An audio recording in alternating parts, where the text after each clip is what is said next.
Bon, te fais pas d'illusions, hein. C'est pas parce qu'il t'a à la bonne qu'il va te faire un cadeau, ce mec-là, il mélange pas. J'ai pas le choix, de toute façon. Tu seras vite fixé. S'il allume un cigare, c'est qu'il est mordu. Sinon, faudra chercher ailleurs. Comment faire une demande à son patron de manière zen et efficace et obtenir son accord? Alors ça peut paraître surprenant de devoir soi-même manager son patron et pourtant tu serais étonné. C'est la demande d'un manager sur deux que j'accompagne en formation ou en coaching. Tu as très certainement parfois besoin de faire valider un recrutement ou une demande d'investissement. Ton équipe t'attend, tu as beaucoup de pression, alors tu n'oses pas lui demander, tu ne sais pas lui demander, ou parfois tu rentres dans l'entretien beaucoup trop directement ou trop cash avec lui, et malheureusement parfois ça se solde par soit une non-réponse, soit carrément un non, et toi tu te retrouves finalement bloqué et tu retournes piteux devant ton équipe. Alors surtout, reste en ligne parce que tout à l'heure je vais te donner les 6 astuces et te délivrer le secret qui te permettront de communiquer de manière précise, efficace en restant zen avec ton patron. Voilà, mais avant cela, si tu n'es pas encore abonné à la chaîne YouTube, c'est très simple, tu cliques en bas à droite et tu ne manqueras rien de tous mes conseils.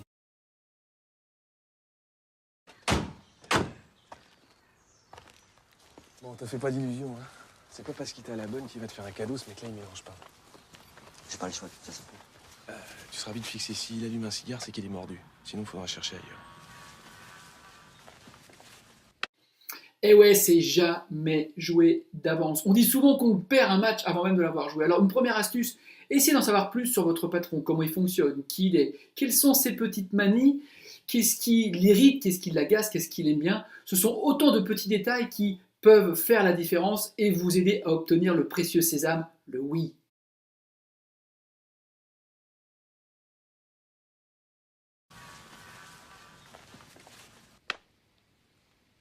Con de sa race. Le con de sa race. C'est plus court, hein? Combien de machines il faut pour commencer? Beaucoup. On peut pas se permettre de commencer petit, sinon on sera pas crédible. Ah mais regarde-moi ce truc-là, cet écran. C'est le truc le plus perfectionné au monde. Son, stéréo, laser, Dolby et tout. Ça m'a coûté les yeux de la tête. Et ces cons-là, ils ont même pas été capables de me régler l'antenne. Tu préfères qu'on en parle un autre jour? Non, bouge pas, je réfléchis, bouge pas. Choisir le bon moment est essentiel. Observez, apprenez votre manager. Est-ce qu'il est plutôt du soir, du matin? Et puis quand vous rentrez pendant votre rendez-vous, regardez s'il est réellement dispo. Est-ce qu'il a encore la tête pris dans un dossier précédent, dans un rendez-vous des précédents? Est-ce qu'il est rivé sur son portable? Il est bon de savoir observer ces petits détails pour savoir si c'est le bon moment ou pas le bon moment.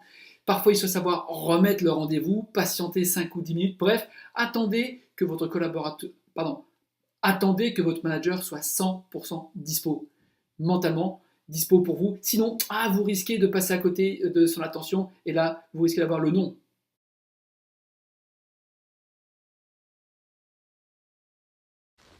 Ok, on peut prendre de l'oseille. Mais moi, de l'oseille, j'en ai. J'ai 5 mecs à plein temps qui s'occupent de faire fructifier mon blé. Un par continent. Tu sais, à cause du décalage horaire. Alors pourquoi tu veux que j'aille me casser le cul et aller bosser? Je gagne un paquet juste en respirant. Mais c'est pas l'oseille que je te propose. C'est mieux que ça. Qu'est-ce que tu vas raconter à tes gosses? Que t'es rentier et encore au Panama? C'est l'une des séquences clés d'un entretien avec votre manager quand vous avez à lui demander quelque chose. C'est de réussir à aller capter son attention.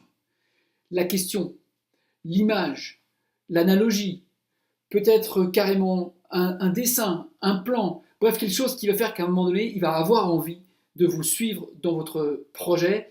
C'est un moment clé qu'il faut particulièrement soigner. Et en même temps, il faut savoir trouver le juste moment où le placer avec intelligence. Pas de manière trop brutale, pas de manière trop cash. Mais souvent, vous verrez, les managers aiment bien les gens qui ont des convictions et qui ont du cran.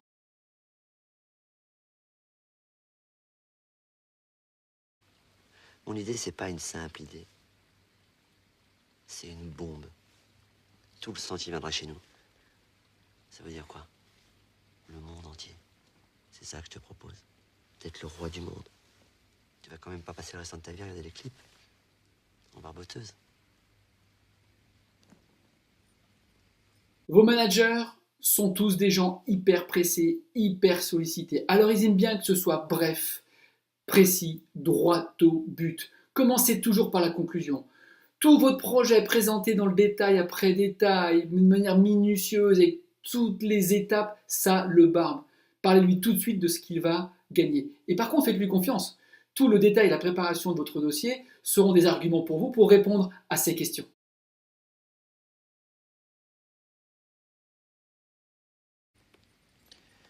Je veux 80% des rentrées. C'est normal, je prends tous les risques. Dans ce type d'entretien, ayez toujours la chose suivante à l'esprit. Les décisions viennent du haut. Donc ne soyez pas surpris si votre patron, votre manager, il va reprendre la main pendant l'entretien. N'oubliez pas, c'est lui qui décide. Vous avez besoin de lui. Vous avez besoin de lui vendre votre projet, mais ça va devenir son projet. Et ça, on le verra, c'est peut-être un bon signe.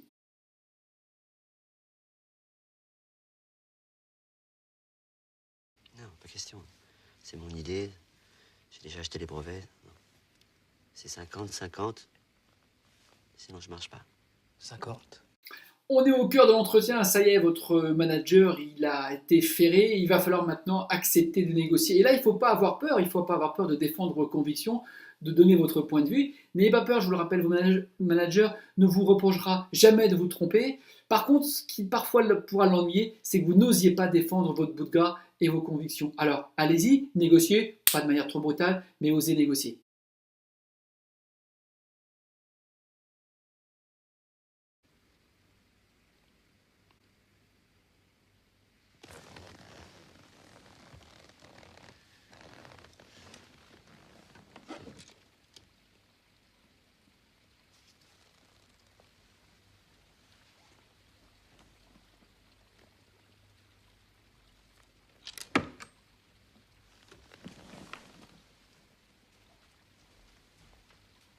Ah, que cette phase peut être cruciale et en même temps terrible. C'est là qu'il faut savoir résister à la tentation de surconvaincre, de surrajouter, de surrenchérir. À ce moment-là, acceptez, parce que à ce moment-là, chez votre manager, votre patron, ça y est, l'appropriation est en train de se faire. Il est en train de prendre le temps préalable à la réflexion avant une décision. Rappelez-vous, ce sont des gens hyper sollicités. Ils doivent prendre des décisions tous les jours, toutes les heures. Il y a toujours un moment pendant lequel ils ont besoin de réfléchir. Il faut savoir le capter, l'accepter et là être patient.